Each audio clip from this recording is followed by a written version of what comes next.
Target উত্তরে আজ ফের জোড়া সভা মমতা বন্দ্যোপাধ্যায়ের। প্রথম দফার 3 আসনের পর এবার 2 দিনাজপুরের দিকে নজর। টার্গেট উত্তরে আজ ফের জোড়া সভা মমতা বন্দ্যোপাধ্যায়ের। সোমরাজ আমাদের প্রতিনিধি রয়েছেন আমাদের সঙ্গে। সোমরাজ, প্রথম দিন দফার আসন হয়ে গিয়েছে, এবার 2 দিনাজপুরের দিকে নজর।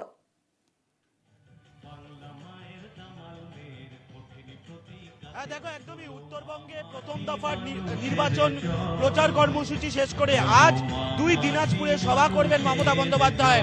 কিছুক্ষণের মধ্যেই আসবেন দক্ষিণ দিনাজপুরের তপনে, সেখানে প্রথম জনসভা করবেন মমতা বন্দ্যোপাধ্যায়।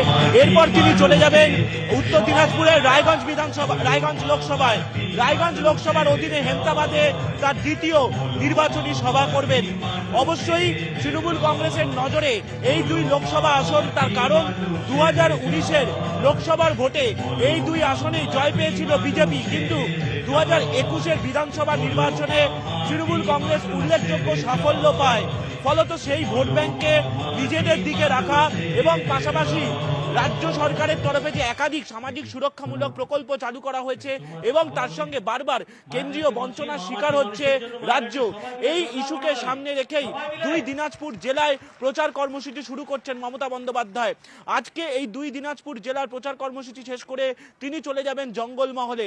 আগামীকাল ও পরশু জঙ্গলমহলেও 2টি নির্বাচনী সভা করবেন। প্রথম সভাটি পুরুলিয়া, দ্বিতীয় সভাটি বাঁকুড়ায়, এবং তারপর ফের 11 তারিখ থেকে তিনি উত্তরবঙ্গে ফের আসবেন, নির্বাচনী সভা করবেন।